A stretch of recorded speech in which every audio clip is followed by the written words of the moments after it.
All right, Tom, we're in, we're going. Let me shut my mic off here. All right. You're an interesting dude. I get caught up in your web before we go on in the room sometimes and forget to even start the room. I'm not known for being uh, soft spoken or under. I'm known for being verbose. We'll put it that Well, way. nothing wrong with verbose. Here we go. Let's talk to our friend. I've been following Prof T around. Do I got an echo? Hey, Julie, Prof T, No, what's you're going good. on? You're good. Good on my end. Prof T and Julie, I was sitting here. Tom, I'm like in a daze. We before we start, we talk about stuff and because we live stream, and he has me almost like on a high where I forget that we should start the room at some point. Yeah, I tend to be chatty. Nothing wrong with being chatty. Hey, Prof T, Julie, what's going on? Good morning. How are you? We're Doing doing well, lovely. thanks. What a great day. It is a great day. That's nice. Okay, Julie, what's going on with you? How are you? Nothing. I'm just waiting for the room to start. All right, we're Can't going to wait. do this. Okay, the thing me and Tom were talking about is tips, actionable tips that not just some tip like that, oh, you should go spend $100,000 on something and you'll be better off. Our thought today was tips that you could leave this room today and actually do. So, one of the things that I wanted to touch on, I'm going to go first, Tom. Free tip you can do today. I printed off a screenplay I'm working on. We talked about last week. I said, print off your stuff and go through it. The, and you'll find so many mistakes and things like that. The tip I want to give today is if you're writing a book, you need to add detail. Some people think when you're writing, sometimes you know the story so well that you forget to actually share the story. Like you could come on, you could do your TikTok, you could tell the story to a group of people, and you can read that audience while you're doing it, and you can see you're connecting. They're missing something here, so I need to add more. I need to talk about this. I'm getting laughs. In a book, you don't know that. So you have to add the detail, and that is going back in. And this also works for writer's block too. If you ever have writer's block, which we all have, go back into what you've already wrote and add detail. That means go back into chapter 1 and you can read what you wrote and you'll see, oh, I didn't tell the whole story. And when I look at some of my my first book I ever wrote, when I get to the end of the chapters, I was like, okay, persist until you succeed. Okay, never quit. And I didn't develop those stories. And what I'm saying, had I went back and added the detail, the special sauce, how fast was the gentleman's heart beating? What did the pictures on the wall look like? How did the brim on Tom's hat look? Was his brim flat? Was his brim tilted, covering his eyes? Was the background on Julie's picture, was it really aqua? Is there a color aqua? How do I describe aqua? What the length of somebody's hair? The sunglasses Prof T was wearing. I wonder if she was covering her eyes for a reason. I wonder if she picked I wonder if she picked dark glasses for a reason. Wonder if it was a Jackie O type thing. So that's what I'm saying. So my tip, Tom, is adding the details. So we'll start with that. You go on, my friend. Yeah, I mean, I love that because I think what you're saying, if I were to interpret that for myself or from my perspective, what you're saying is make sure you give them context, right? The audience, and I think it's a great tip because it puts you in the mindset of thinking about the audience, right? Putting the audience first, right? So you're telling this story, whatever story it is, whether you're writing a book like you're talking about, or you're creating a piece of content, piece of video, like I often talk about, you're doing it for the audience. You're not doing it for yourself, right? It's for the audience. The audience comes first. So make sure you give them the context they need to really understand what you're talking about. And I think sometimes that gets confused with dumbing it down, right? And people are like, oh, you got to dumb everything down, right? You don't have to dumb it down. You just have to give people appropriate context, right? Without the appropriate context, there's no way you can be expected to understand what somebody's talking about. So I love that. I think I'm just trying to think off the top of my head for like an actionable tip that, and I'm just going to go back to the conversation you and I were having before we got on today, right? Before we started the live, before we opened the room. And we were talking about swimming, right? And I actually didn't say this, but I just got back from a swim, which is also why I sound a little bit plugged up, because I just spent like 45 minutes swimming. And one of the things that I was going to say to you before we realized that we were actually late to start the room and start the live stream, because we were just having a chat, was it's important to remember that you have to start small, right? So like you were talking about doing like 50-yard swims, right? That's great. Do 50 yards at a time. And do that until it starts to feel kind of routine. Not necessarily easy, but routine, right? Where that goal all of a sudden is like, yeah, I can do that. I've done that tons of times before. So 50 yards is no big deal, right? Then make it 75, right? Or 100, right? If it's 50-yard lengths, then make it 100. Don't stop in the middle. That's weird. But like, so make it 100, right? And now you start doing 100 and you do it over and over again until that starts to feel routine, right? And then you make it 150 and you just build over time. And I think it's important, regardless of whether you're creating video content or you're writing a book, right? Is to always just start small and work your way up, right? It's one of those things, like, I think it's very analogous to this idea of like an overnight success, right? Where like the night was 20 years in the making. That success was 20 years in the making. There's no such thing as an overnight success. You just didn't know about them before, right? But everybody you think of as an overnight sensation or overnight success, right? They've been working at it for 20 years, right? Or 10 years or 15 years or 30 years, right? So just remember that you have to put in that diligent work and start small and work your way up. And that's how you find success, is that diligence, that consistency, right, over time, and putting in the work and honing the skill set and developing the skill set. And that perfectly translates to video, right? So again, actionable tip, something we talk about in this room today, right? Anything. It can be anything, whether you ask a question, you hear somebody share something that inspires you, anything. I want you to pick up your phone after we get off of this. I'll do it too. And I'll post mine. That's just like as a part of this. I'll follow through and I'll do it myself. I want you to pick one thing that you hear in this room today, and I want you to point a camera at yourself. Could be your phone, could be a camera, a GoPro, whatever. Point a camera at yourself, and I want you to say how it made you feel.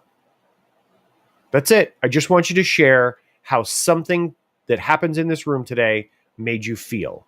And you don't have to post it. I'll post mine. I'm not even going to put that level of pressure on, but I want you to put yourself on camera and I want you to talk about how something made you feel. Very quickly, a sentence or two. It doesn't have to be long, but that's my action of the day, so to speak. Dom, what do you think? Tom, I'm all in on it, man. And I love this idea of the one thing that you.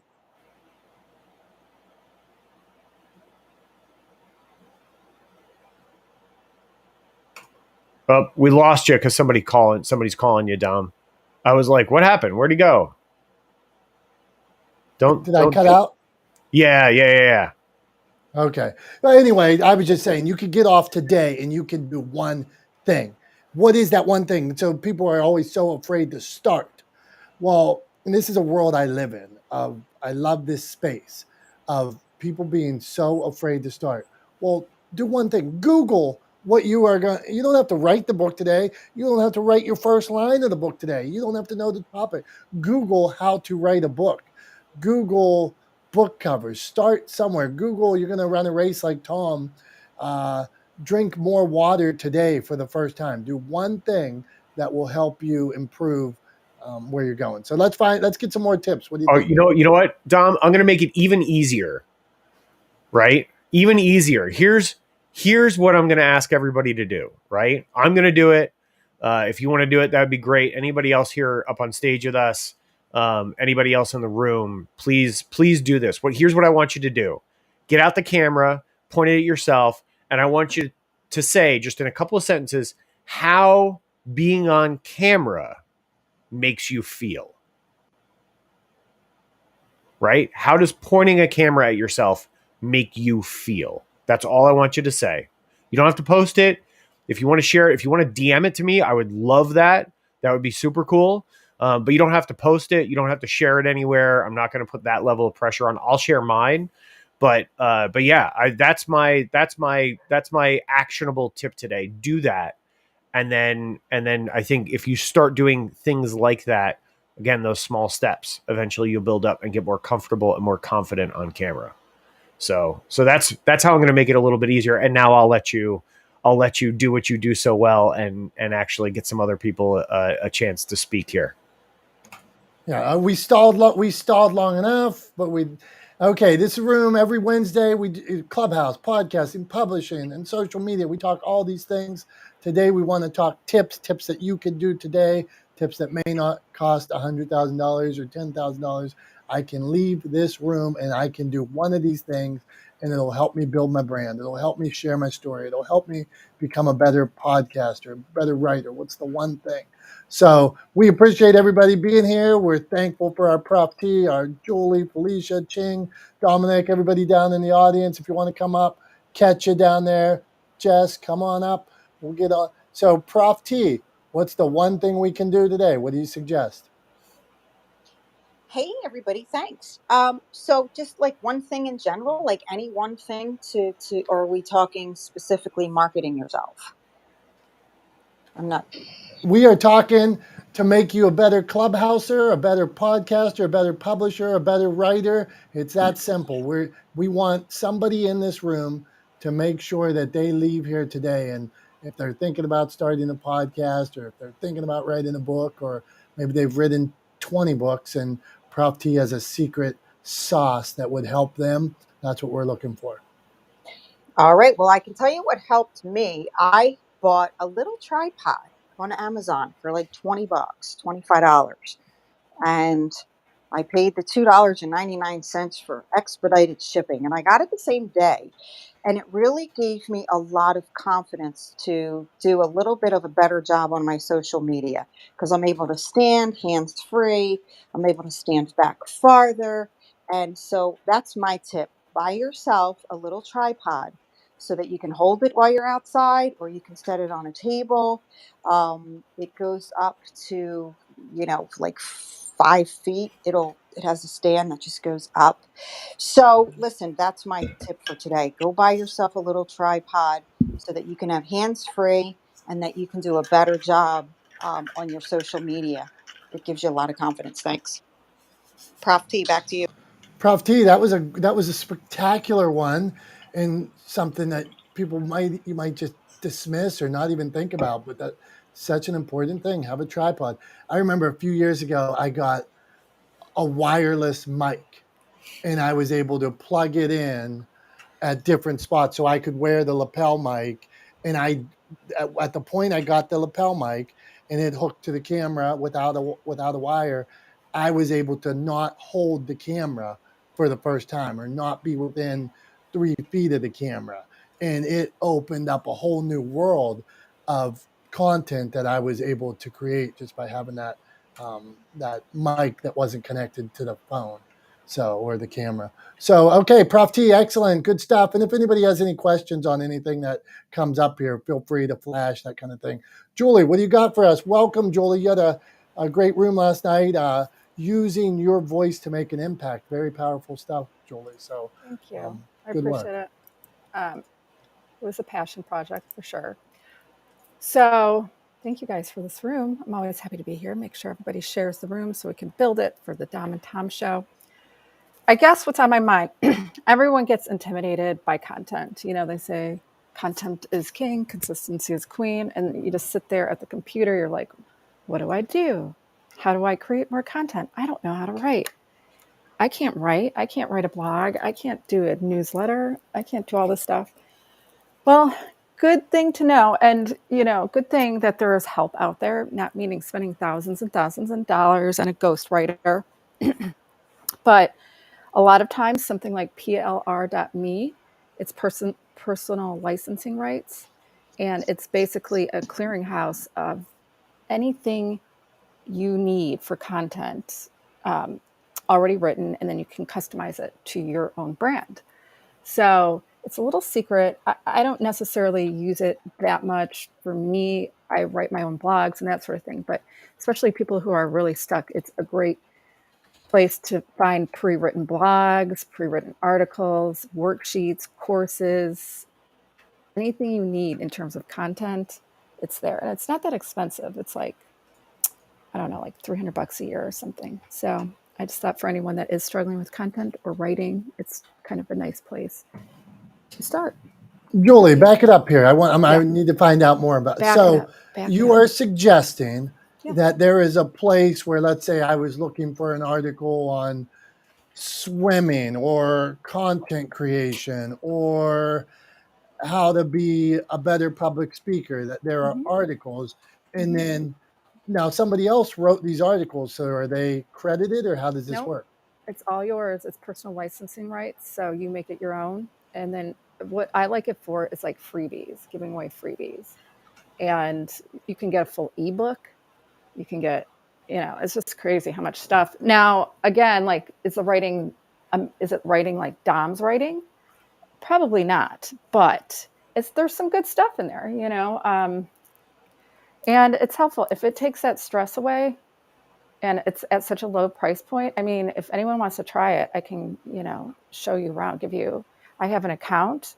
Um, you know, it's good as filler material for me, for people who can write. And I consider myself a writer.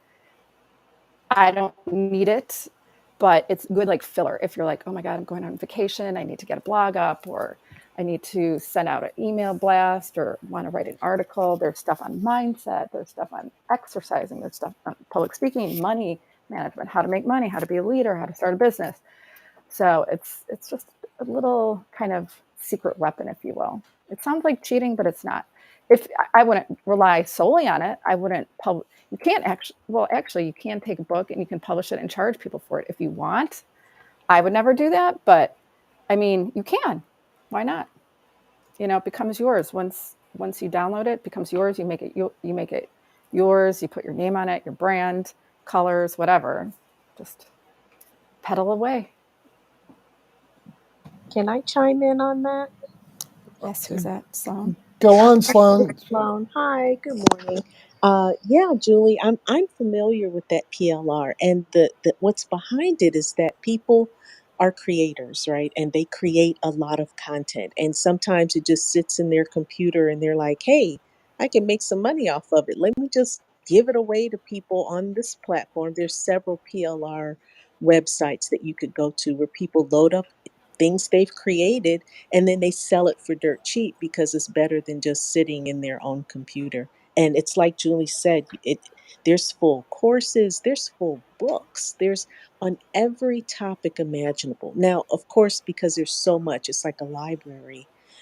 Some of it can be outdated, right? But the idea is what Julie said.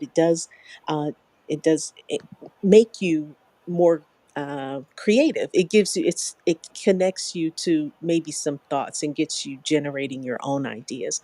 Or as she said, you could just use what they have. But I think it's good for just sparking my creativity again. And but I haven't actually repurposed any, but I always like to read some of the stuff to get going. That's all. Thank you. Hey, Sloan, thank you very much. And Julie, thank you.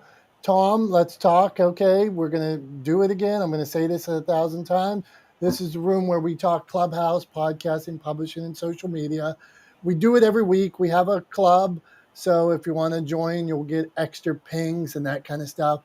This is a safe place. So if you have a question and you want to ask it, well, you see there's a lot of experts up here that are willing to share their process with you. They're willing to share some tips, their journey. So don't be afraid to come up.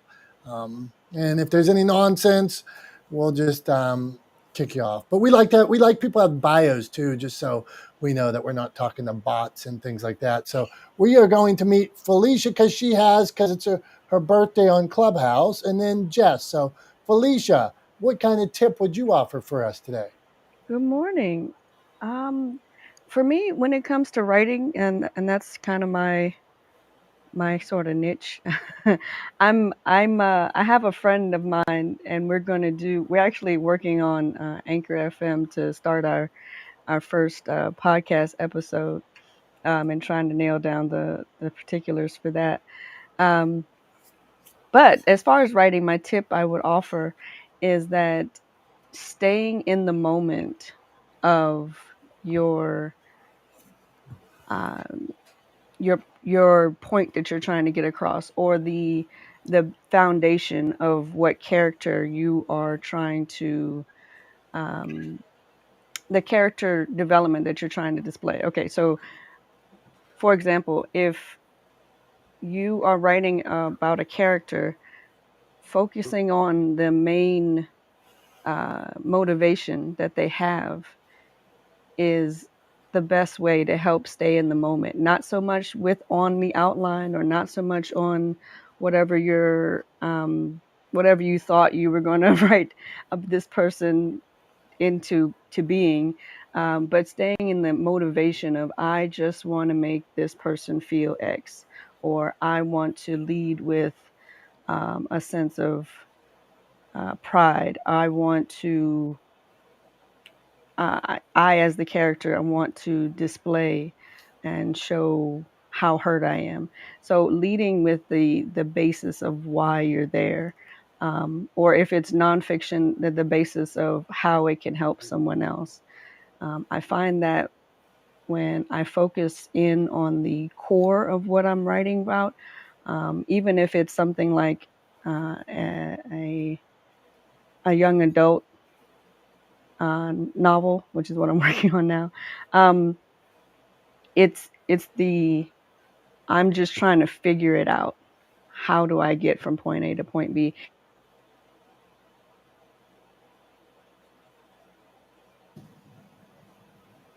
You still hearing there, Tom?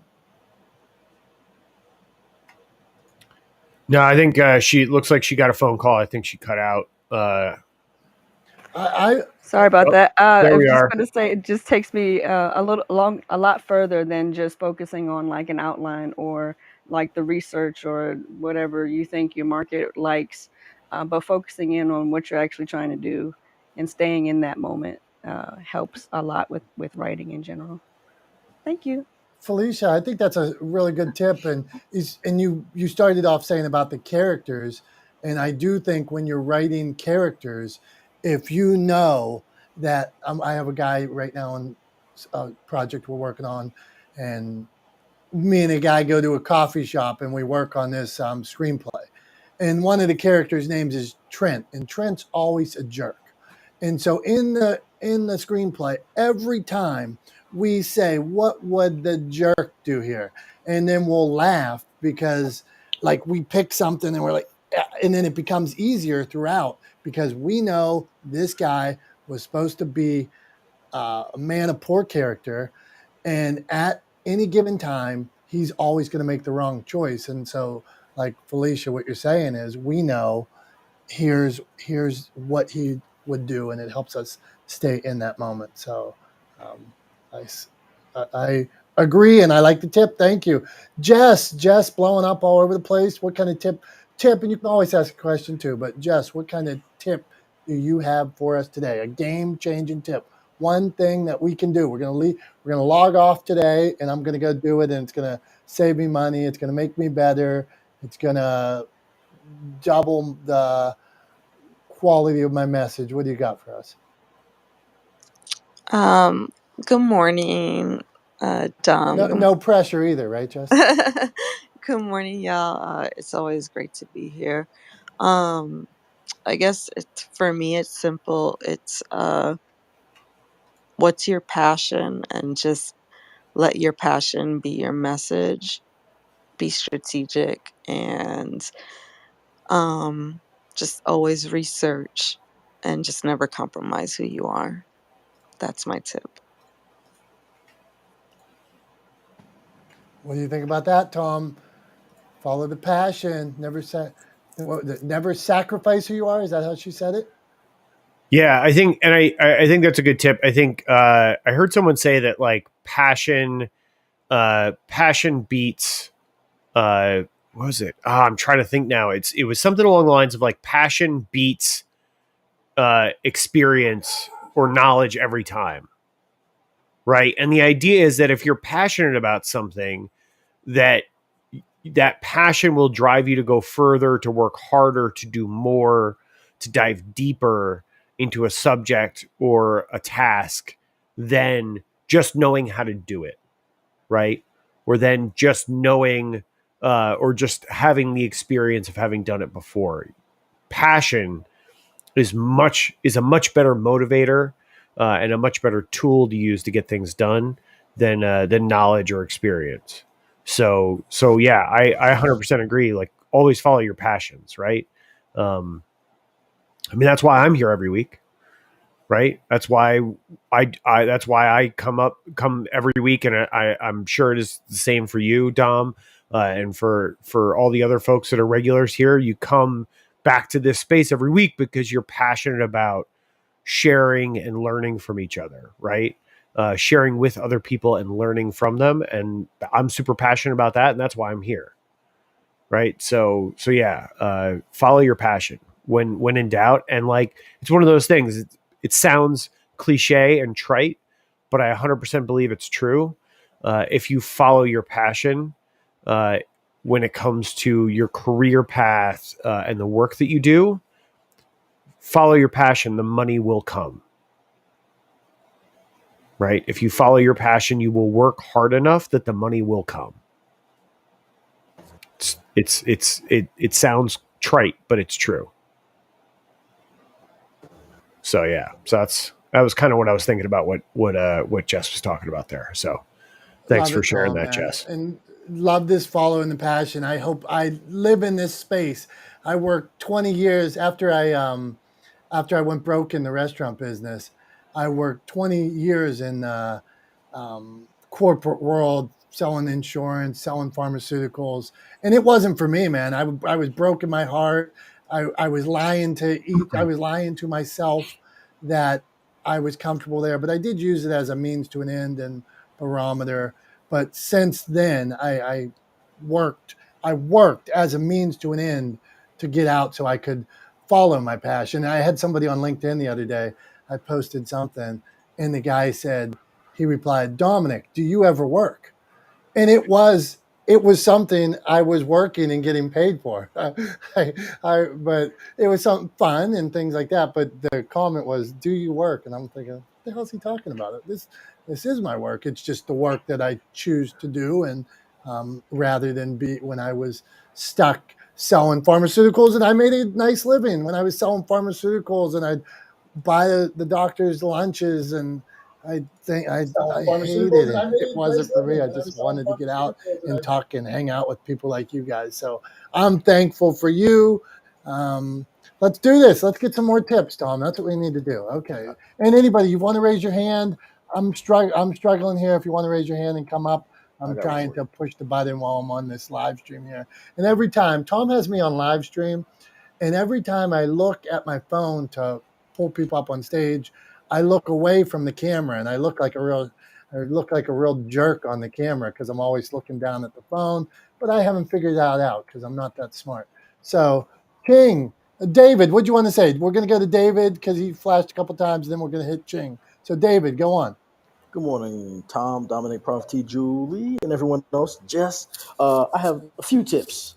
So room on this app, right? Called Vibrations of Speech, right? It's pretty much about interviews and I have game nights or whatever. So what I personally do, I have someone read my intros, the resets, and the quote unquote outro. So what I do is I actually make my own recorded. I make my recordings by myself. So I have this person with a British accent, and so she reads what I ask her to read, and then I kind of use if I'm going to interview, let's say I don't know, this Gregory Porter. So what I do is I will have Gregory Porter's music in the background with her voice over top of that. On top of that, that I add a few more things to it.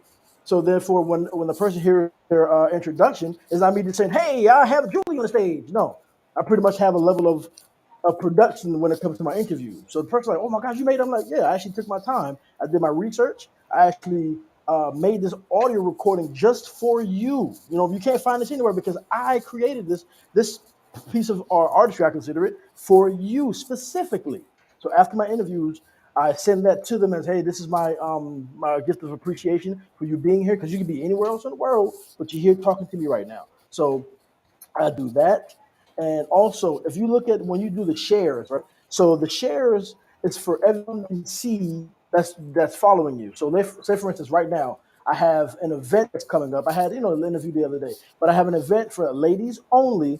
Uno game where it's like $200 for the person who wins Uno game. They don't have to put any money in. They don't have to do anything. So what I did is I copy and pasted and said, okay, when I go to the different rooms, not this one, but I go to different rooms, I say, hey, on the 26th, I have a ladies only boom, boom, boom, boom going on. So everyone who's on my friends list, they see that it's, oh man, you got that going on. I'm like, yeah. And I don't have to, speak to them all the time. They can just see that because it's like kind of like the shares are like a billboard. We all know this. So if a room's open for 6-7 hours, so if someone sees us, oh my gosh, Jules has a room opening up at 8 o'clock tonight. Okay, I need to put that in my phone. So you might forget about it if you don't see that person, or you might see somebody who's connected with that person. So what I do is I copy and paste, like if Julie or anyone in the house is a room, I will copy and paste that, put that in the chat, and then that would say, okay, well, everyone that follows me is not going to say, oh man, David posted that. I'm gonna go check that room out. So yeah, so I'll make it real quick. So a pre-recorded intro, my resets, and my outro. So you can do that. I literally have an iPad. I have a different. I use a particular program that I use that I pay for, and I pretty much make my little sound. Or the recording. I would play it now, but I'm in the gym. But in one of my interviews, you see that there's the intro, resets, and an outro pretty much throughout the whole conversation. So use the shares when you want to kind of promote something. Also, I have your pre-recorded resets. I have more tips, but those are the two that work for me. And this is David. Yep, signing out. Thank you. David, man, we appreciate you. Good tips across the board. The shares, such a great tip.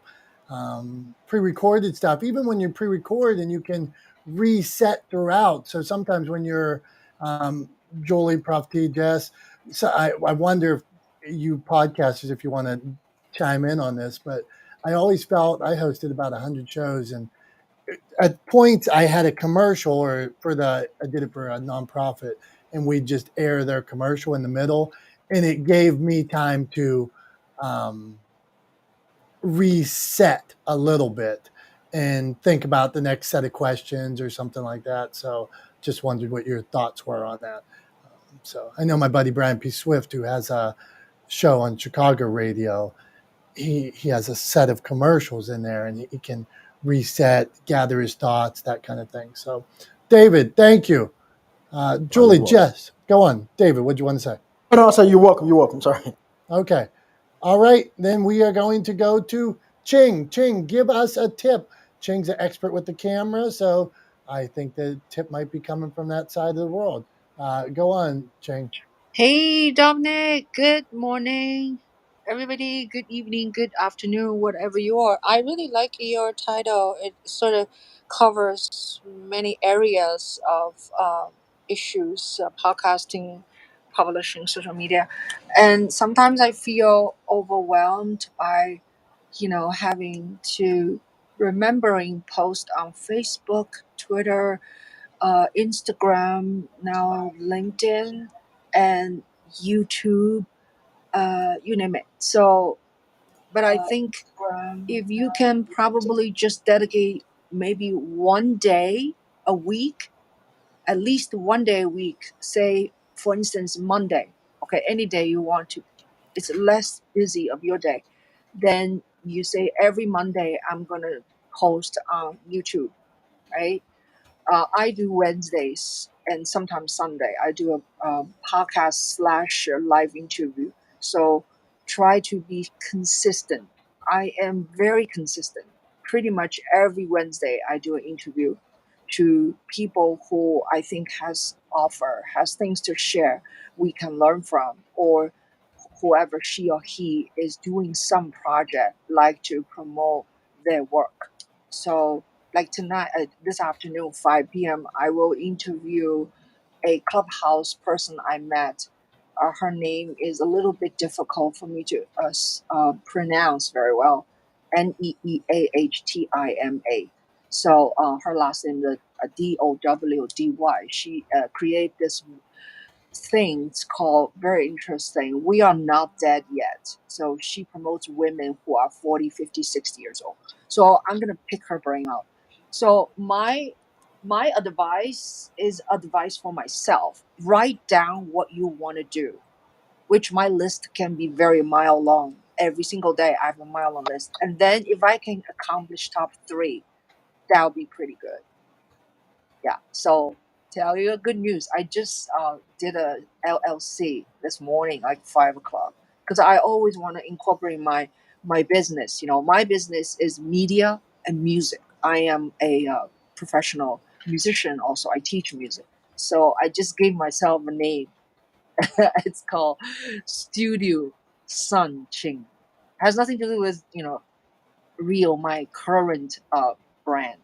So we'll see what happens. So stuff like that, you have these long wish list, like build a website, have LLC, or have a sole proprietorship, and open a bank account. All of these things, yeah, these are lists. And then small lists, making travel plan, where you want to go, who you want to see, what festival you want to attend. So yeah, so sounds overwhelming, but just write it down. Okay, that is my advice. Thank you so much. Ching, you're the expert. Thank you very much. We appreciate you. And she is blowing up. So make sure you check out that. Hey, how many people in this room do any videos without editing? Are you sharing the podcast or things like that? How much editing goes into it? Are you using a service? Are you editing yourself? Or are you just saying like, hey, I'm going to do this video here, this podcast, and there's going to be some mistakes. I'm going to skip over words. I'm going to mess up at times. Just wondering, anybody got any thoughts on that? Oh, can I say something, Dominick? It's Ching again. Okay, Go ahead, so Ching. oh yeah, one of the things I like to do, because I edit all my videos. I have like 700 whatever 50 videos on my YouTube channel, but for one thing is I am lazy in that sense is I do live interviews. So live interview I do not edit unless I have some technical problem, like if people's internet was really poor and we become really blurry, or in the middle someone said something not supposed to say, and then afterwards you can go into YouTube to cut. YouTube has a feature called edit. You can trim your stuff. You cannot put more stuff in. Okay, you can replay something, but you can cut. So that is a way of me keep generating content during pandemic, which I cannot see my people, I cannot go out to shoot. So that's my tip for non-editing. Do live interview, live talk shows. Ching, thank you. This is the kind of stuff we need. That's why we do this room, to find out these little tips. Johnny, you had something to say, and we need some Johnny, so go on. Well, hey, good morning, friends and foes. This is John Pike of the Prophet of Pop Culture. You can call me Johnny, and you asked the question, if anyone is doing videos without editing, and that's me. I don't edit a thing. We do live to drive, and whatever happens, happens, and that's what people see. And I do that personally because I hate watching videos that are over edited. I hate watching videos where people are stilted and it seems like, they're editing out breaths and, they're skipping and I hate it. So I don't do it because it's a personal preference for me. I want everything to be natural. I want it to feel like, a live television talk show. And that's what I do. Thank you, Johnny. This is interesting because I work with a guy that, like, I'm an editor. I'll edit every breath. I'll edit people's lips to make sure that I'll dub over and talk when something goes wrong. And it takes me forever. And then I work with another guy who's just like, sometimes I'll repeat the question twice in a row. And I'm thinking he's going to edit out the second time me asking the question. And he leaves it in because he thinks it's funny. And so, like Johnny's saying, he wants to hear the breaths. And I'm thinking, why are we leaving that in? And so go on, Tom. Well, so I think, there's a couple of reasons why I think probably your skill set as an editor in the publishing world, right, kind of puts you in that mindset of like everything is gone over, everything is edited, and it's a very different thing. It's a confusion that I come across a lot or come up against a lot with clients when they'll ask for, I'll be doing an edited piece, right, a commercial for their business or something like that, and they'll ask for what they think is a very simple change, right? Oh, can we just do this instead? And I'll explain to them that's going to take me half a day to do. So if you want to do that, that's fine.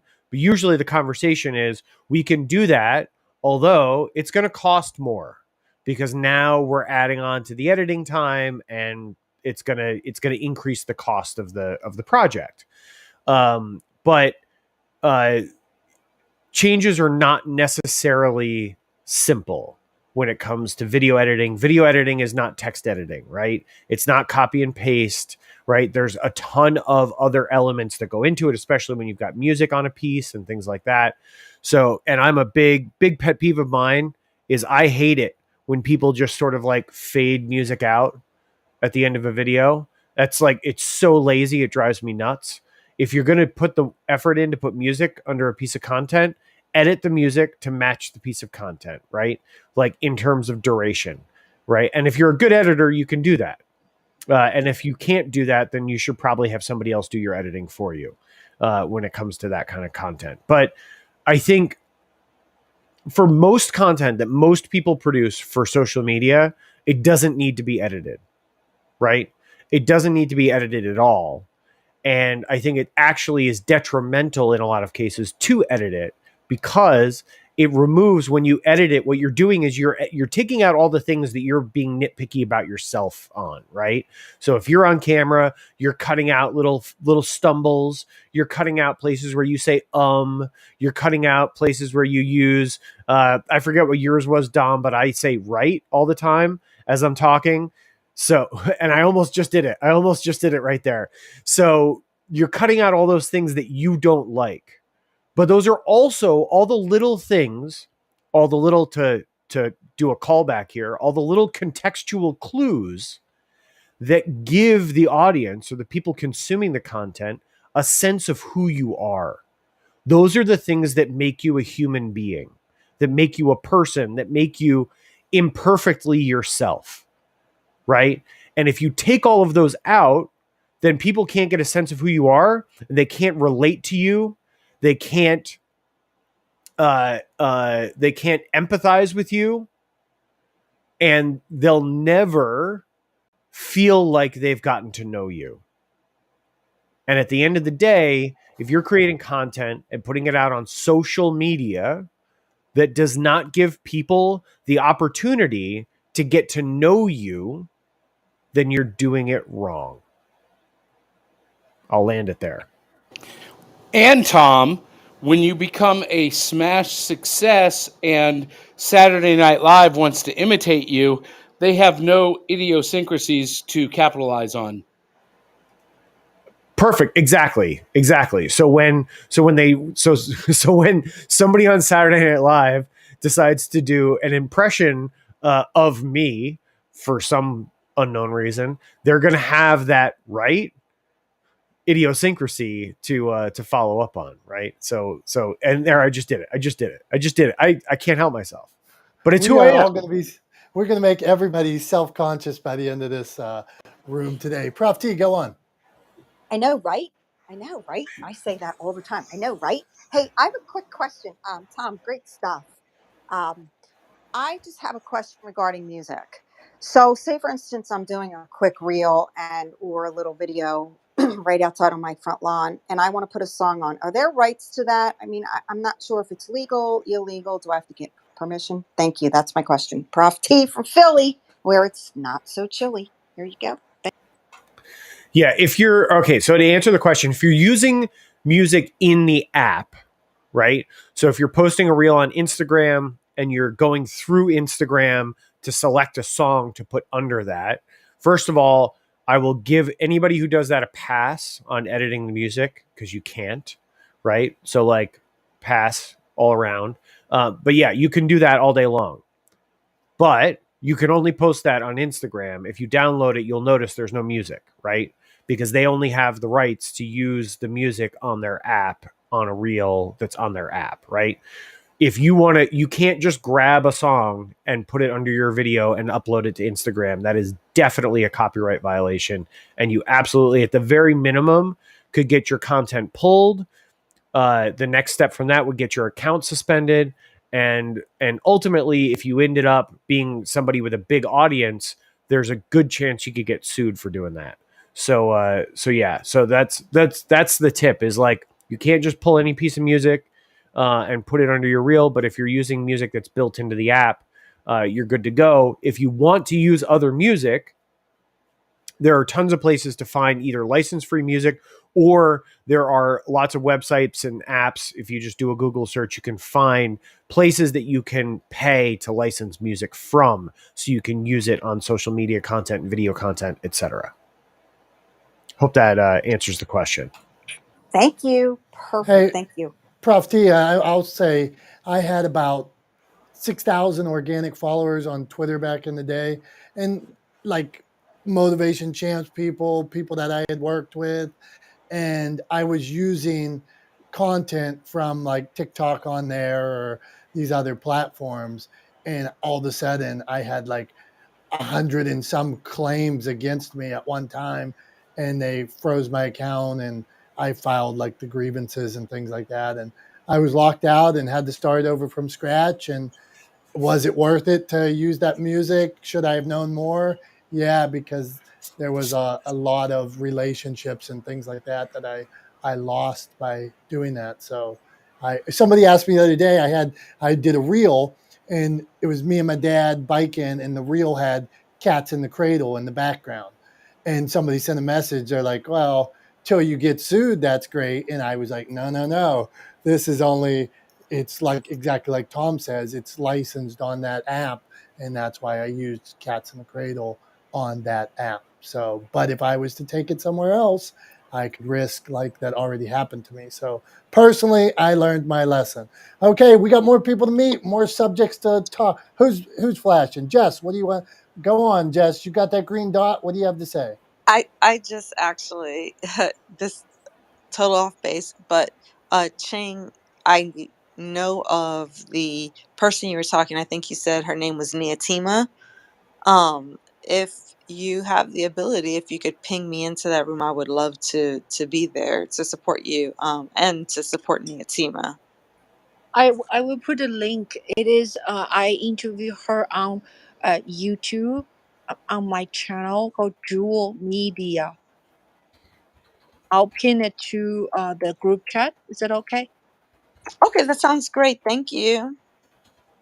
Run away, have at it. Okay, we need to meet our friend Dominick. Dominick, what's up, man? Dominick's making things happen. Give us a tip, ask a question. What do you got, my friend? I just want to say thank you so much for having me in this space, holding this space, and everybody here on stage. I want to go back to reference something Julie mentioned earlier, PLR. .me. I've used it for blog posts. I've used it for podcast episodes. It's definitely a great tool. if you feel like you're hitting that creativity fade, if you will, or if you're going on a break or something like that. As far as a tip, I think I want to kind of go back to something Tom said earlier, as far as like putting a video out there and just talk about what, kind of scares you, or what kind of scares you about being on video. It's interesting because in the behavioral health space, we usually are talking about addiction and recovery. But in the behavioral health space, we talk about this concept of healthy shame versus toxic shame, right? And I think a lot of times, we kind of stay in the toxic shame, which kind of prevent us from taking that first step. Healthy shame keeps us, to not blurt out mean things to people for the most part, because we're clearly in a different era. But toxic shame can really cripple us, right? What if they don't like it? What if they don't whatever? What if they don't get it?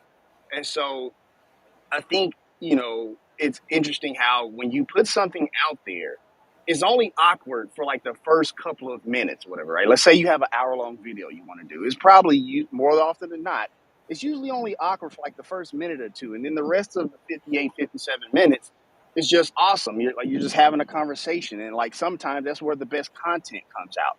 So I just want to say, in that same vein, if I can give one tip that if you get off this Clubhouse room, this amazing Clubhouse room, make sure everybody is sharing this room. If I can give one tip, if you're an interview podcaster, because I'm a podcaster, if you're an interview podcaster and you need guests, when you get off of here, go and send 10 emails, 10 emails, to 10 different people to get them on your podcast, right? Because what we're trying to do is secure that first small win. And that small win avalanches into bigger wins, but we got to get that. We got to secure that first small win first. So when you hop out of this room, send those first 10 emails or first phone calls if you're a phone call person to say, hey, my name is such and such. I have this such and such podcast that I would love to start, and I would love for you to be a guest on my show. And even if it's somebody that even if it's a friend or somebody, they can add value to that space that you're trying to create, interview them, ask them. The thing is, you're just trying to secure that first small win. Done speaking.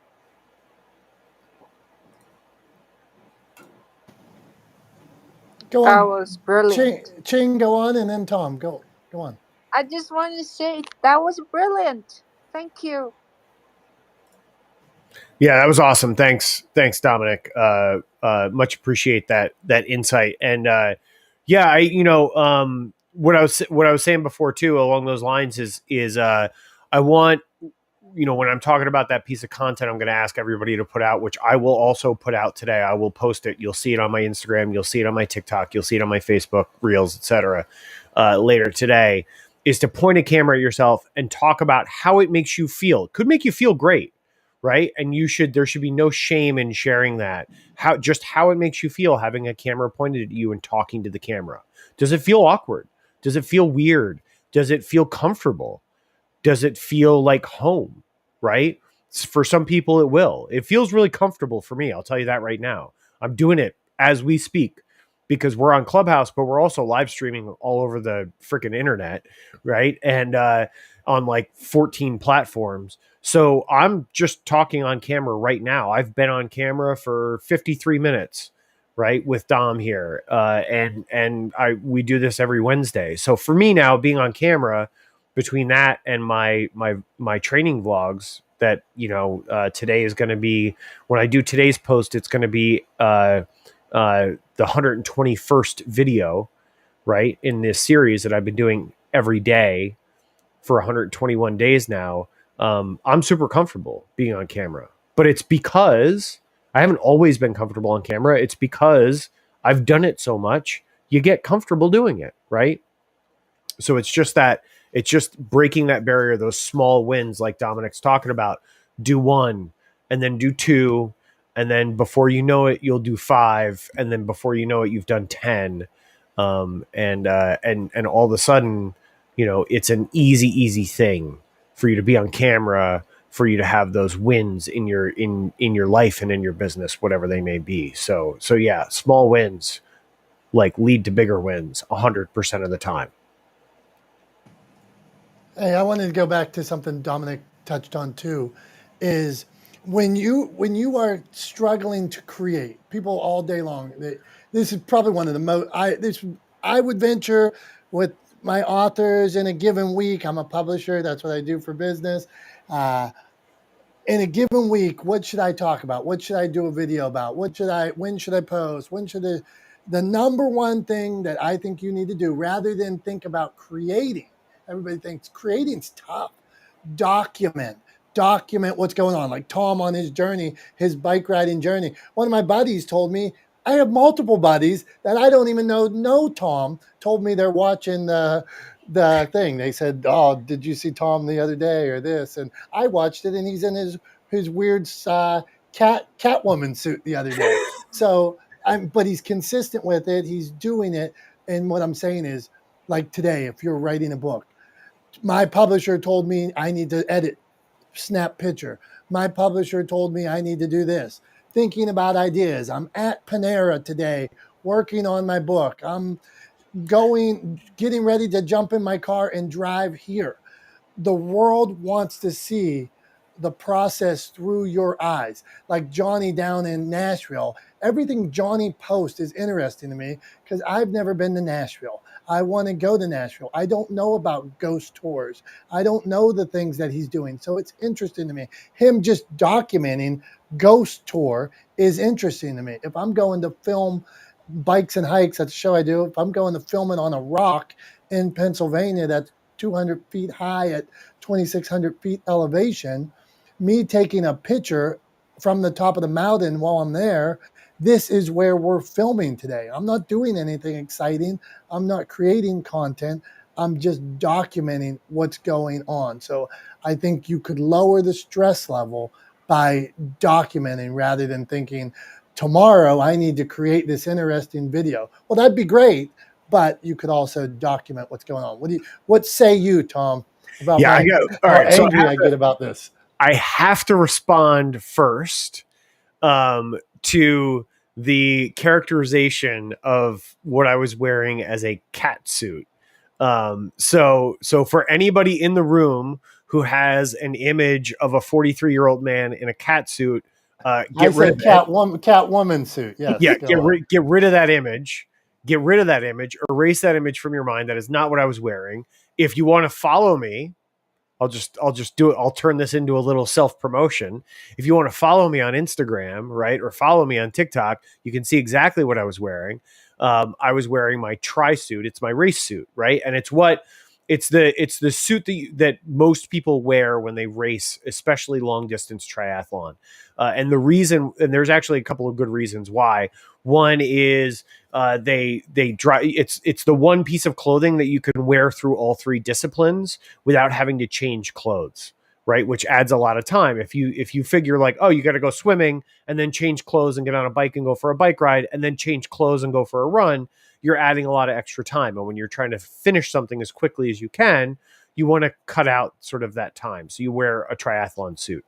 And so that's what I was wearing the other day. And there's a very specific reason why I was wearing it. It's because you don't want to have any surprises on race day, nothing new on race day. And so I was actually doing a 5-hour training ride in my triathlon suit and then a half-hour run after that in my triathlon suit. Oh, there you go. So Dom just shared it. You can see me and it's literally a Zoot suit because it's made by a company called Zoot, Zoot. So it's my Zoot triathlon suit. So I just wanted to clear that up. I was not wearing a Catwoman outfit. And the hat on my head is the same one I'm wearing right now. There were no ears or anything weird like that. No masks involved. But yeah, no, Dom, to your point, I 100% agree on the document, right? Document what you're doing. Share what you're doing with your community. Don't feel a need to overproduce. If you're worried about what should I talk about here, what should I talk about there, what should I make this video about, what should I make that video about, you're overthinking it, right? You already know if you're writing a book, right? You already have in your mind who the audience is, who you're writing that book for, right? So speak to them, right? Follow your own lead and speak to the people who you've already identified as an audience for your book and share with them the process of bringing that book to them, of creating that piece of content for them. That's all. Just document that process. Share your journey. Because that's something that everyone can empathize with and relate to. We're all on a journey. Every single one of us in this room, everybody you know, everybody you've ever met we've all been on the same journey through life. So share your journey. It's something everybody can relate to, and you will never fail to find an audience for. That's all I've got. You're on point, man. Dropping it. Okay. Every Wednesday, join our club. There's no promotion. We're not trying to sell you anything, or we just trying to create a community with awesome people like each of you, where you jump in and add tips and make me second guess things like over editing, and we get better and step out of our comfort zones a little more and share our story and maybe impact one more person. And that was one thing I wanted to go back to what Dom was saying too about being on podcasts, like sending those 10 emails out. Podcasters, don't be afraid to reach out. There are people out there that believe in their message. And I'm a believer that if you're focused on the numbers, oh, well, how many, I cringe when somebody says, well, how many views does their show get, or this or that? I'm like, oh, what if you made an impact? What is your message going to get out to one more person? Maybe that's the day that the person from CNN's watching and they call you, or the person from Hollywood's listening to their friend's podcast and they find you because you shared your message that day. So I don't want to say anything bad, Tom, but I do not love when I hear people, well, how many views do they get on their show? How many this? I'm like, well, how many do you have? And who do you think you are? So yeah, I'm with you. I don't care anything about views at all. And sometimes it's very confusing for my clients. I'm like, views don't really matter. And they're like, what? And I'm like, no, views don't matter, right? What matters is whether or not you are actually communicating well with people, right? So you can have a video, especially if you're a business, you could have a video that gets 1 million views and generates no business for you. Or you can have a video that gets 100 views and generates $100,000 in revenue for your business. Which one would you rather have as a business? Right? Like the one that generates revenue. So views don't really matter. It's sort of a junk metric, right? It's not like you get paid per view. If you got paid per view, then they would matter. But you don't. So they don't really matter. They don't really mean anything. It's a junk metric, right? It drives me nuts when people focus on that. It's totally, they're falling into the trap of quantity over quality, right? Quality wins.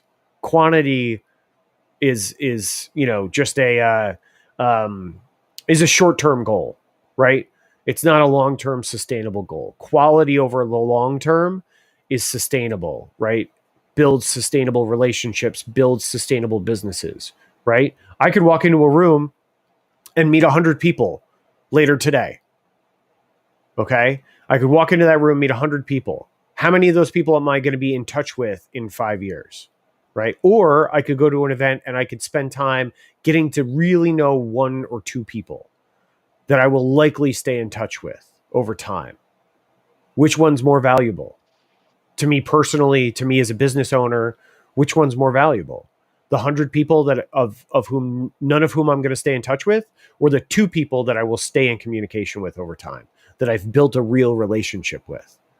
The 2 people are more valuable 100% of the time, right? So stop falling for the trap of quality or of quantity. I'm even saying it wrong. Don't fall for the trap of quantity over quality. Focus on quality first. Love Could I it. add an Thank you. antidote to that? Please, Dominic, let's do it. Come on. You know what? I think Prof T was blinking first. I'll wait after her. What a gentleman. See, that's the kindness that we get in this room. Love you, Dominic. Thank you. Prof T, the space is yours. Go on.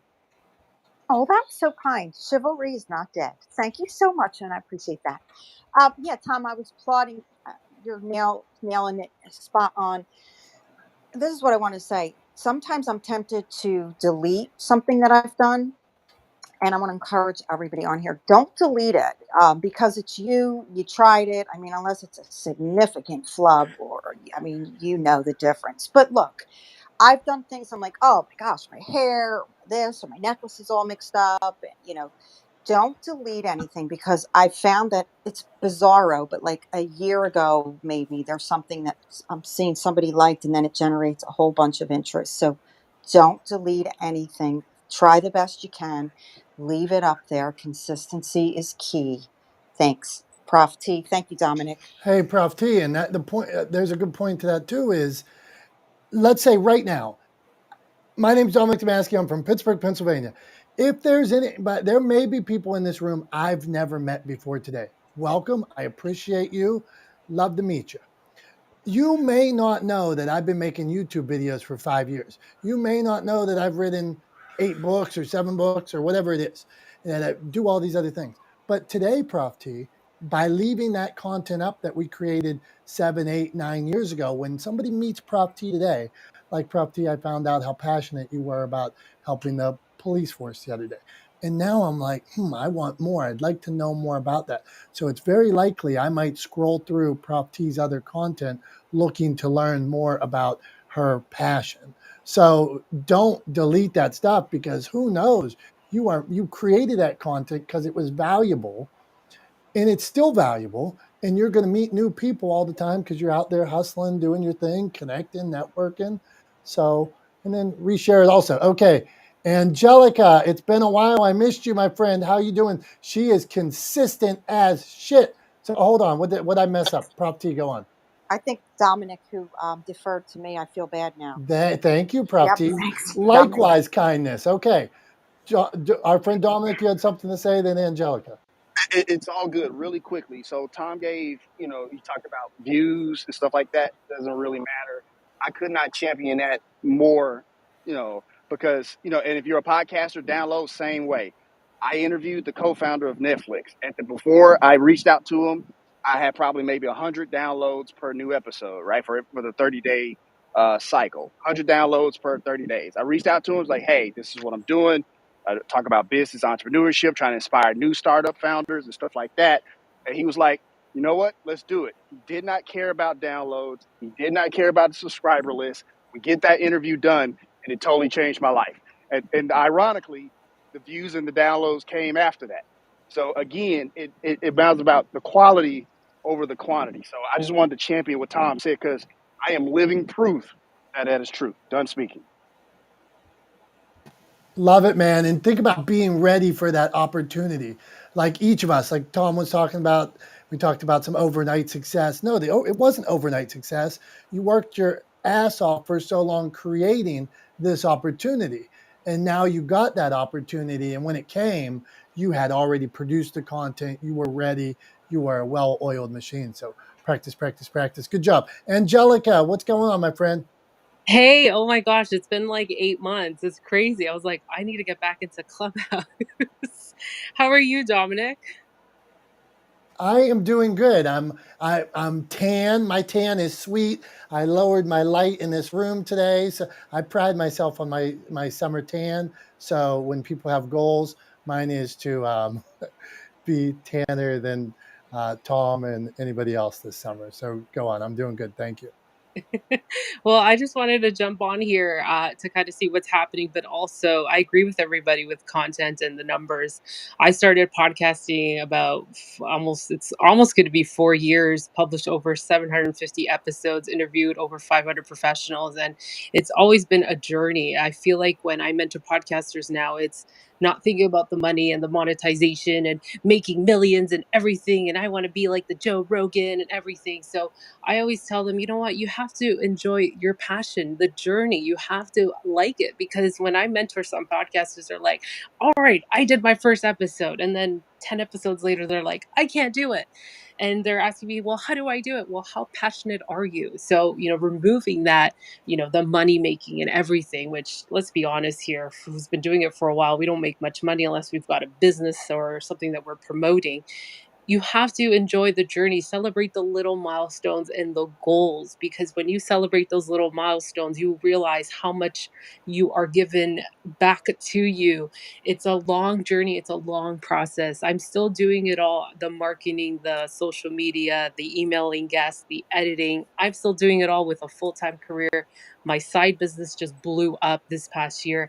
I'm a new mom with a new baby, so there's a lot to juggle, but again, it's just you have to celebrate the milestones. And I feel like a lot of people are forgetting that because they're so into just, okay, so what can I do next? Like, who do I reach out to? I managed to interview a couple celebrities, and, it's such a great feeling. It's an accomplishment because these are people that I've been trying to contact for 2 years. I'm so grateful to have 7 PR people on my list that are like, hey, did you want this guest? I have this person. I have that person. And then these PR representatives and CEOs come back to me and say, hey, you know what? I'm going to address you with this opportunity. Do you want to be featured in a magazine? I never expected to have 4 magazine features, also win 3 awards, be nominated this year for 6 more awards. You need to enjoy the journey. So I always tell people, if you love something, it's going to show it. It's going to show it with your guests. It's going to show it with the people around you, within yourself. So celebrate those small milestones. And if you guys are starting out and feeling overwhelmed and you're getting advice from other people, oh, pay this editor, they're going to do it for you. And you find out that it's $100. Listen, you need to love editing somehow or the other to make this work. Trust me, I enjoy it now even more. But the opportunities that I've been given from my guests, from these people that I work with in my network, in my community, it's because I have a passion and I want people to really feel that passion within themselves. Forget about the numbers. You had one person listen to you. That's great. At least it's one person instead of zero. That's one person. Then it just trickles along. Like, I have to always constantly tell my podcasters that are starting out, enjoy the journey, enjoy the process. I used to use an iPhone 8 for the first 6 months. Then I invested into a mic and then I got a better mic. Enjoy the journey. Angelica, I received that. If you received it, clap your mic. I mean, I'm feeling it on the follow the passion, appreciate the journey, killing it. Go on, Tom. What do you got, my friend? I was just flashing my mic to clap. I got nothing to add there. I got nothing to add. There's nothing I could say that's going to make what she said better. So I'm going to keep my mouth shut. Yeah, it was great, Angelica. Glad you're back, man. And I want to just talk about Clubhouse real quick for a minute.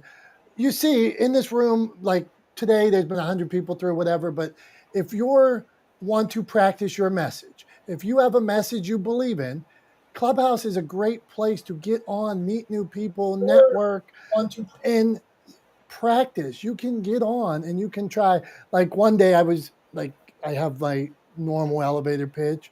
Well, I could go on and do another elevator pitch. I could try this. I could try that. Why not?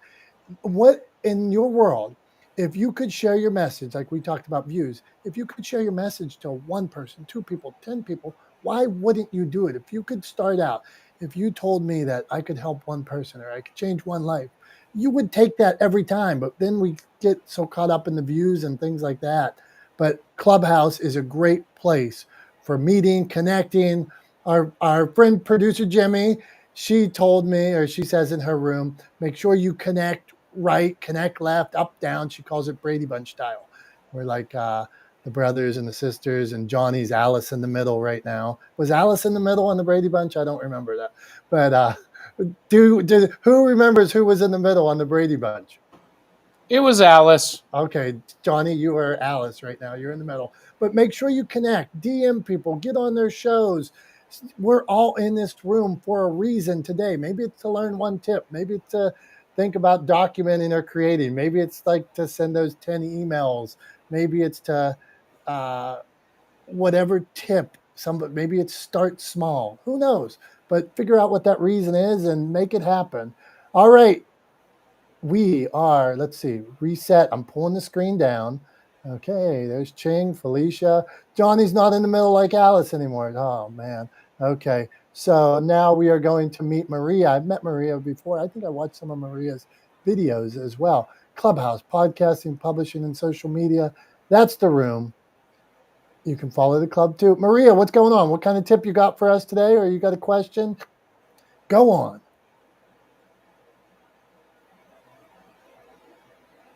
Tom, I'm talking too fast for my own good at this point. I went too fast. Okay, we'll come back to Maria. My main man, Bill.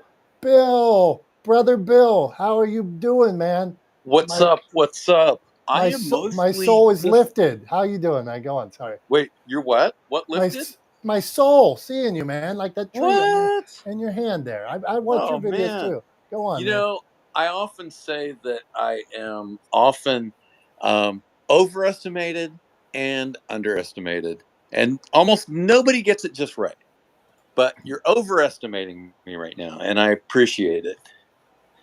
So, so yeah, maybe that's the message. No matter what happens, there are going to be some people who make what you do into more than what it is, and others will try to reduce it down to and try to categorize you and dismiss you for what you do. It's very interesting. I have a funny story. The first ever podcast that I ever did uh, was with a very good guest, and um, it was cool because he was somebody that I knew, and I knew he could carry the podcast because I was so new. I knew that he had was very good, a very good interview. So, I asked him some. I asked good questions, and I asked him some fairly tough questions, and then I got an anonymous hate email after the podcast saying that I didn't ask difficult questions enough and that I didn't hold his feet to the fire. And I'm like, wow, this is interesting on my very first ever podcast. And I have to say, that stuff doesn't happen all the time. Uh, but it was very interesting that it happened after my very first one. Um, so I think one of the things that's really interesting is the engagement that you get.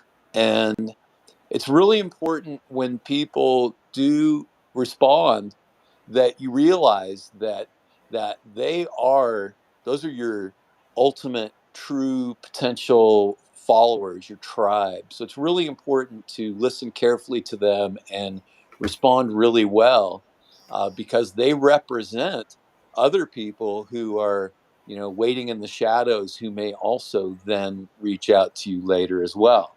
So the way you respond, especially if it's, say, like in a YouTube comment or something like that that's public, it's very important to weigh those words that you use with people, so that they can detect that you really respect and honor them and listen and carefully craft your message back.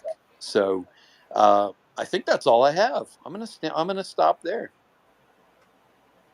Bill, man, we appreciate you. And I love that idea of how you respond. So like this is for instance, this is a safe place, or my Motivation Champ pages I consider a safe place. And so one thing we do is we share inspiration 24/7, inspiration, smiles, positivity. I am a believer that inspiration is different to everybody. For some people, it might be a walk in the woods. For some people, it might be going to the gym. It might be that their kids got an A. It might be something they read in the Quran or something Buddha said, or their journey transitioning from man to female, something like that. And inspiration is different for everybody. And it's not my job as a company to determine what that inspiration is. I feel it's my job to share it.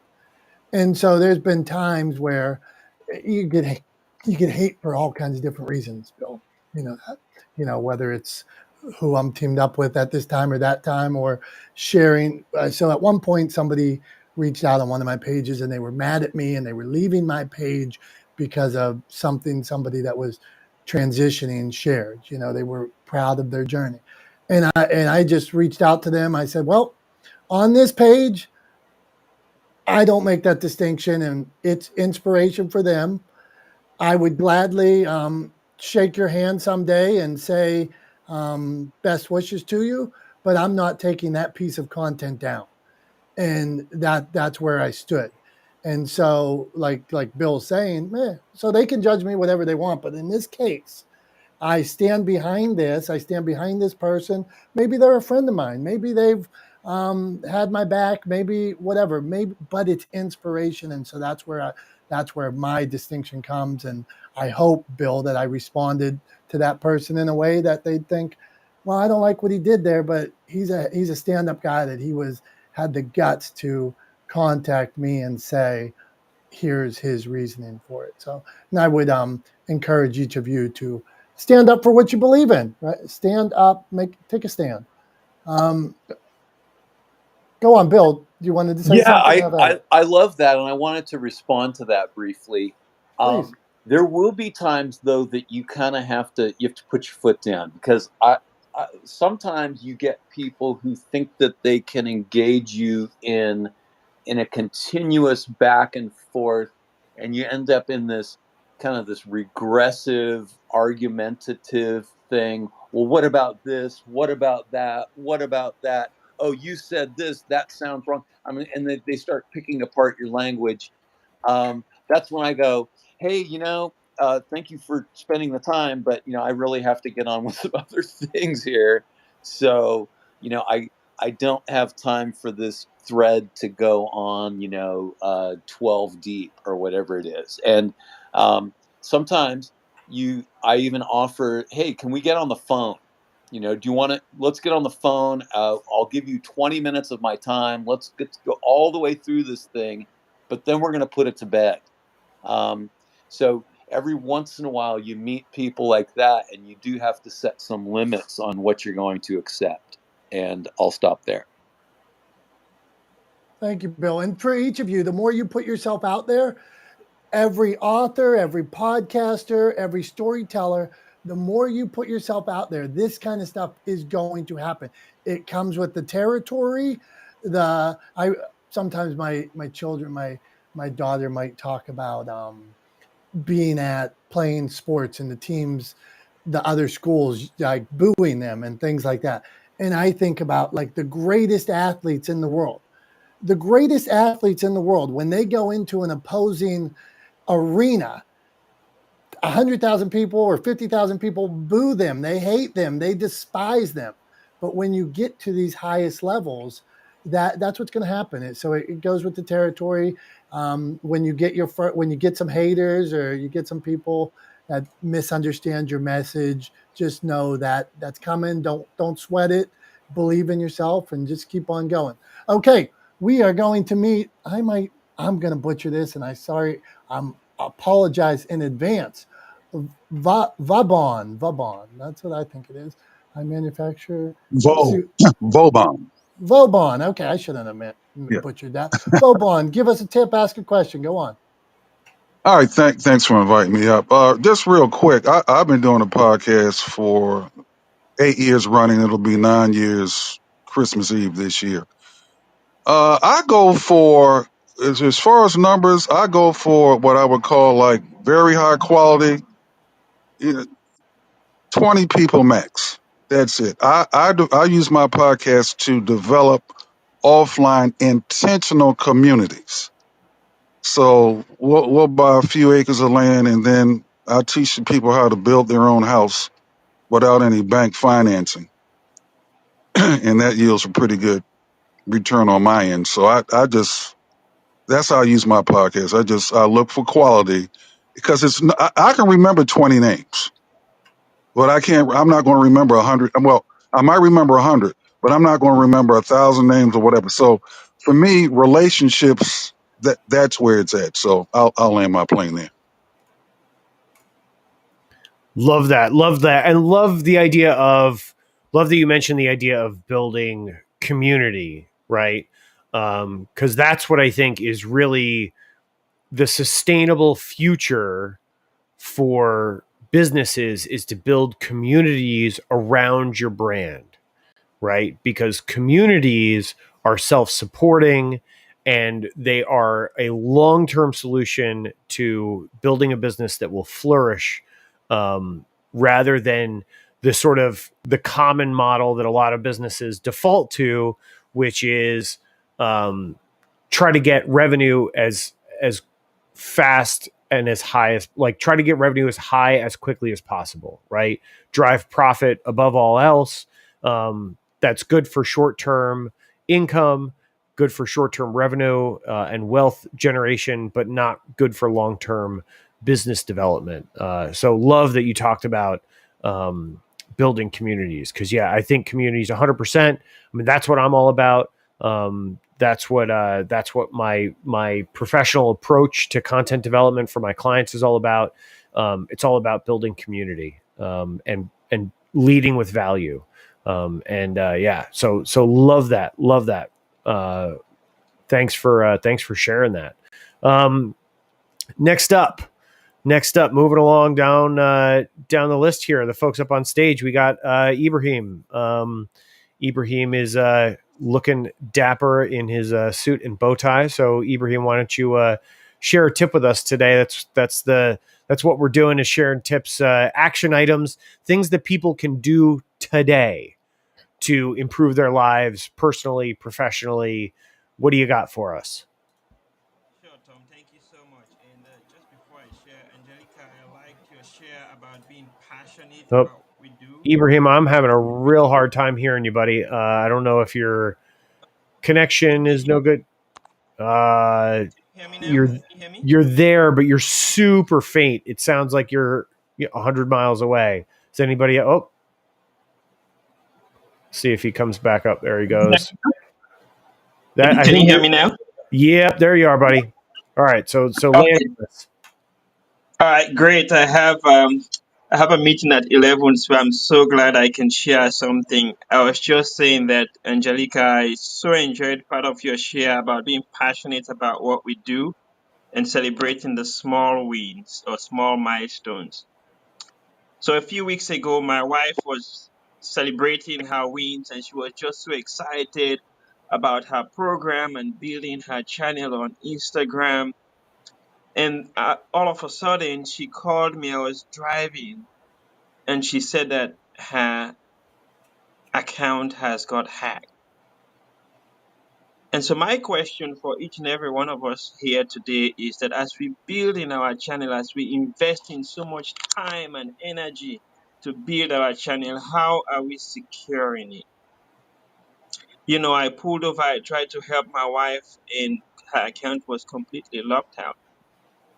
And I realized that a lot of people have lost their Instagram accounts. And I came back home and I did everything I could to recover her account. Part of what I do in my day job is in IT, cybersecurity, but I tried everything I could. I could not get it. The hacker was so smart, they changed the password when they got in. I could tell what they did. Long story short, I managed to get in touch with the hacker and we were going back and forth and they were responding. The emails seem like it's an Instagram support asking me for information back and forth. Long story short, I was able to regain the account. I was able to regain the account and I was able to track and see the trail of everything the hacker did. But this is not uncommon. So my tip to you is please, please, please, you're doing so much to build your channels.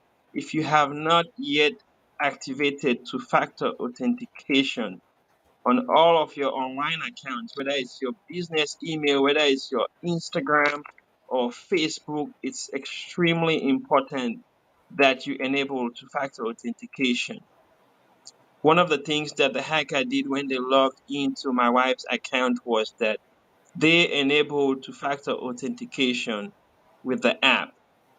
So how could I break in through to get to the account? That's a story for another day. But it's very, very necessary and it's very important. Two-factor authentication, if you're not familiar with it, I would suggest you do a quick Google search. But it simply means that if somebody has hacked into your accounts or somehow they're able to get your password, they still would not be able to get in because you would get a notification on your phone, either by text or by the app, to say somebody has accessed your account. Do you authorize full access into your account? So I just wanted to share that. Another thing I wanted to share is that in interviewing my wife and just studying the whole behavior, I could sense that the hackers are hanging out on Clubhouse in these rooms, and they studying users, they see who is thriving, and they also try to target people who they think might be vulnerable. So just be mindful of that, and I hope this helps somebody. Thank you. Abraham, thanks, man, and so important. Like, I mean, I think we work so hard to create the brand and to share our message. If you could do a little more, and so my advice would be the one thing that and I don't want to jinx myself or anything like that, but I am such a believer in not clicking on links from strange people or people I barely know or people I even know. But I want to like yesterday I got from my cousin. We were just in an exchange, and then I got an email, or I got we were in an exchange, and then I got another text from her with a link that said like, "Had you seen this?" And I couldn't click on it just because I'm like, it's a red flag. So watch for the red flags is my suggestion to each of you. That like even in this room, like I said, except for my buddy June Chang, because June's the man, and wait till you meet him in a little bit.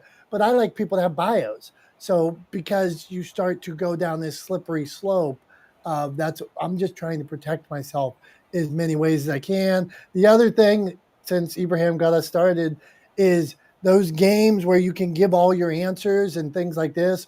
Well, what month were you born in?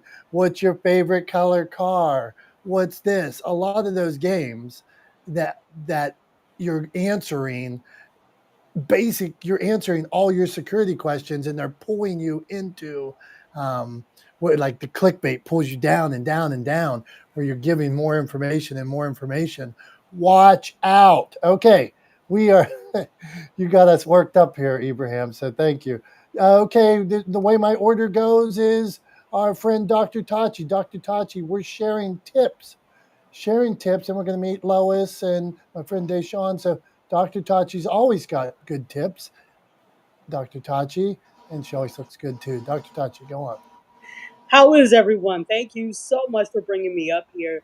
This is good. Okay, so um, I'm like hanging on off of what Ibrahim said about the security. That's huge, definitely. I will say this. I think I've said this before, but no, I'll say it kind of maybe in a different way. So some of you may be getting to the point where now you're working maybe with clients. Maybe it's your first in terms of maybe a podcast or a live stream, or maybe you've been doing it for a while and you're working with clients now. Your client's success is a reflection of you. And they will be quick to tell people that you were the one that did X, Y, and Z, good or bad. As such, if they are not a good fit for you, don't be afraid to fire them.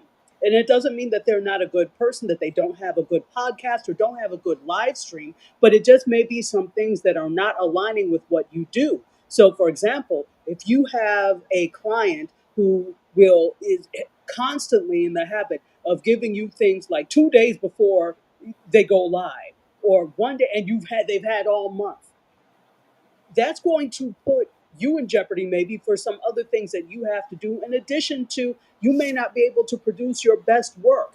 And so for me, left to me, I'm not going to do it because I can't do it properly and full out. So that also leads to interviewing the people that, and same thing with people that you interview on your podcast, vet out the people that you work with if you're doing any producing or anything for them. So that's my tip for today. I release the mic. Dr. Tachi, I love this idea of we want clients so bad, right? We want to fill our funnel, we want more revenue, but sometimes maybe they're not best for you. Very interesting idea. and gutsy too. Dr. Tachi, how often does that happen? And when you did it for the first time, tell the sidebar, Dr. Tachi, how did you do it for the first time? What did you say to the client where you said, "Hey, we're not the fit. You need to go find somebody else." Let's hear it. It's interesting because the thing is, we were going. Somebody approached us, an entity approached us to do a live stream, and they wanted to do like a almost like a telethon, basically, because it was fundraising, and they know that we've done all sorts of virtual events. Okay, yeah, this is no problem. And we even were considering, because we knew some of the people in the this with this entity, and we're like, okay, sure. But we could see as time went on, there was like, and we knew that they were going to interview some other people. Yeah, that's fine.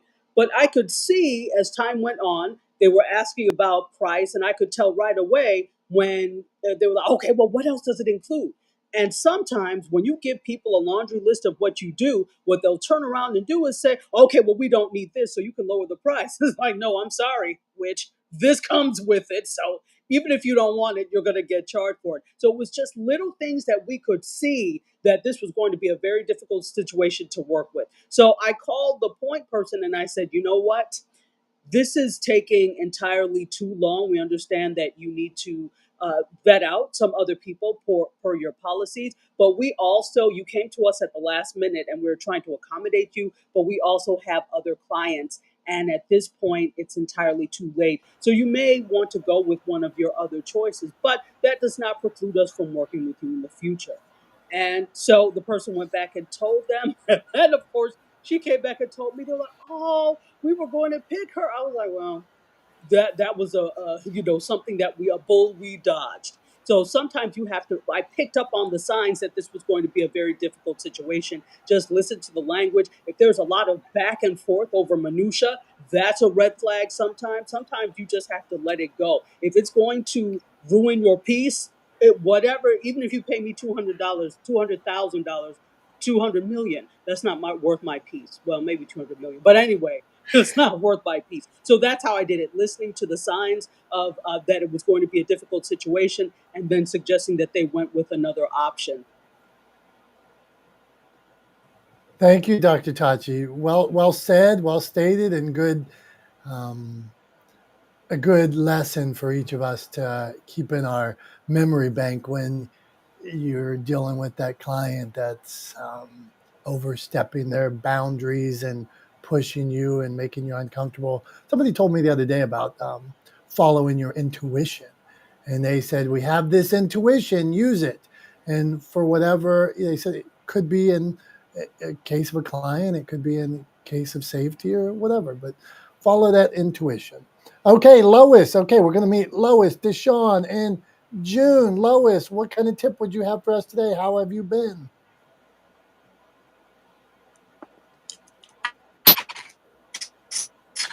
Sorry, I'm at work right now. Okay, well, you whisper away. We appreciate you, and we appreciate anybody. That's cool about Clubhouse too. I consider Clubhouse modern day radio, where it's modern day radio where you can listen while you're at work, you can listen in your car. You can also, that's the difference between radio, I feel, and I love radio, but you can also contribute more, where you could come up and give your piece more than calling a phone line that is busy. Deshaun, what do you got? I met Deshaun the other day. Deshaun, how you doing? He's challenging Ibrahim for best dressed. I'm going to change my outfit so I look better like Deshaun. What do you got for us, Deshaun? A tip for today? Thank you for bringing me up. Tip that I have for today. So, a lot of people know that this is a new account for me, but as well, I started up and kind of want to give y'all the rundown of the story. So, I started up a nonprofit Friday, and right after I started up that nonprofit, my car went down, so that left me without a car. And you know, oftentimes when we see something that we want and we end up getting it, and then something else bad happens, we tend to stress over the bad. And one tip that I have is instead of stressing on the bad, look at the good. Because while something bad may have happened, there is always something that's going to outshine the bad.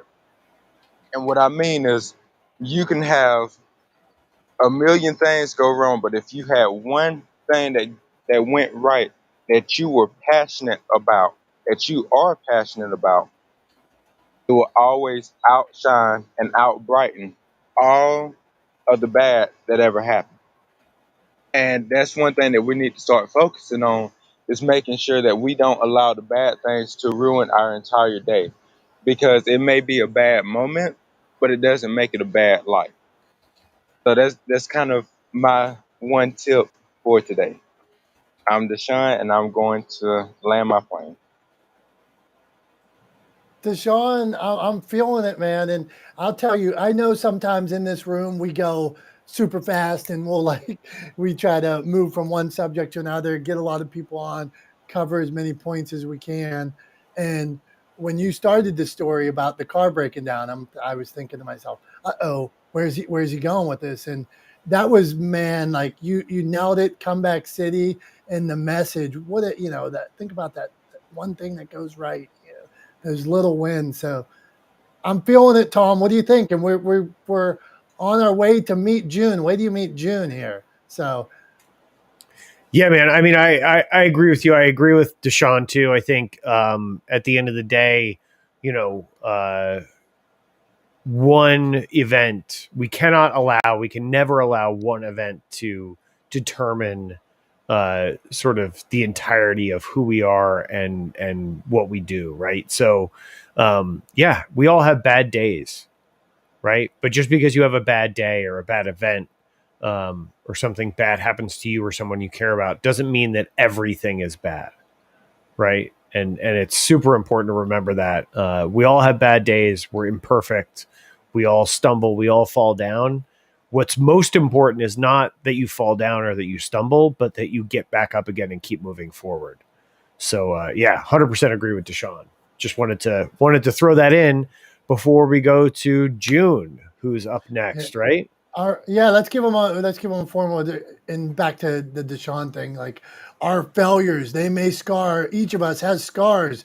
You got scars from when you fell as a kid. You got scars deep down from things people said over times or experiences you've had. They mold you, they shape you, but they do not have to define you. Pick yourself up, like Tom and Deshaun said, and just take action, make a different future for yourself. But this is my buddy June. June is always inspiring. Follow this guy on LinkedIn. He's trying to get to 10,000 connections, authentic connections. He's always support. If somebody in this room wants somebody to support them, June's that kind of guy. I told him to get on Clubhouse, so I don't know. I'm going to tell him, Mike, the mic is the little thing in the far right corner. When you Yeah. talk, you turn it on, off. Okay. June, you're up, man. Give us a tip. Okay. Go on. Am I on? Can you hear me? You're on, man. We hear you loud Wow. and clear. Except we need a picture from you. Next time you get on this app, this guy's got this big smile. He needs to get a picture. So go on, June. Wow. This is scary. Have at it, man. Have at it. Go on. First time on Clubhouse. So I saw something on LinkedIn and I just clicked on it, and I have to download the Clubhouse I never used before, and then listening to you guys because 6:30 is when it just started, and then this is going on for over an hour. I'm still on here, and then it says get on speaker. What the heck is that? So I click on it. It's from Dominick, so I must well do it, and then I get on front of the lines here. So I said, "Wow." So I appreciate being on here. Um, it's you gotta when you're scared about something, you gotta just do it. So I guess my tip of the day, I just wrote this up because I need to present something. So I just wrote this to deliver on my promise, face my fears. How? I said be true to yourself, with love. So So that's my tip of the day: facing your fears and just be yourself. June, man. Well, welcome to Clubhouse, everybody. Clap June up for that's what that little hat there means, that somebody just joined Clubhouse. So, you're and try stepping out of your comfort zone. There's a lot of great places to share your message. I am a publisher of books. I love the written word, but Clubhouse is a great place to share your message. Video is a great place to share your message. Finding new ways, walking out on the street and yelling with a bullhorn is a good way to share your story. So I salute each of you for following your passion, sharing your story. June, now I'm going to mic June again. So now I'm so okay, now you're back on mic, June, so we don't hear your rocking chair squeaking like my friend Harry Spate. But that's all I got, Tom. I appreciate each of you. So take us home, my friend. My pleasure. So yeah, and actually, I think June gave us a great place to sort of wrap up the room for today. Kind of unintentionally, because I don't know if he was here at the very beginning when I was talking about my sort of action item tip for the day initially, but kind of brought it full circle for us. So as always, I want to just start by saying, as we wind the room down for the day, I want to start this wrap up by saying thank you to everyone who's here. Thank you to everybody that comes through. I am grateful. Dominick's grateful. We're grateful that you're here. We're grateful that you're a part of this community. We're grateful for your time every week. And we're grateful for you sharing your knowledge, your wisdom, and asking your questions and trusting us and the other people in this room with helping to find you the answers you need. So, thank you for being here. Really appreciate it. Always, every week without question. Always appreciate it. And so I just want to leave you guys with this. Whether pointing a camera at yourself makes you scared or nervous or excited or happy or sad, whatever the case may be, I want you to follow June's lead. His first day in Clubhouse, he got up on stage in a room.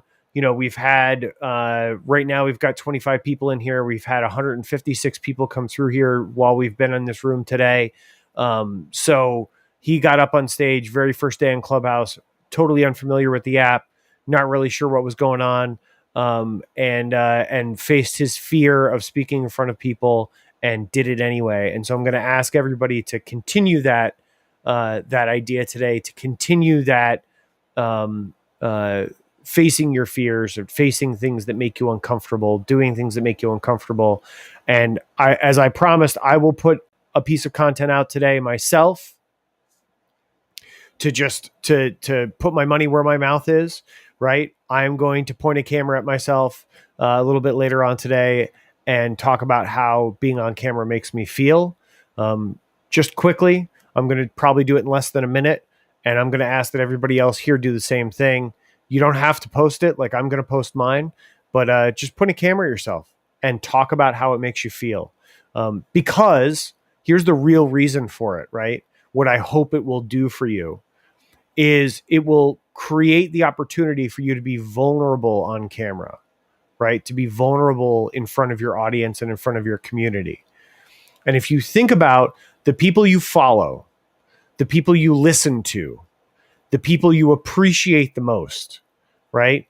Those people are the ones who are willing to be vulnerable. And the reason, the things that got you to listen to them, to follow them, to pay attention to them, to join their communities, was them being vulnerable with you, right? If you pinpoint the thing where you're like, yeah, that was the moment where I clicked follow, that was the moment when I signed up, it's the moment that they were vulnerable with you. I'm willing to bet in the vast majority of cases, that's the reason why.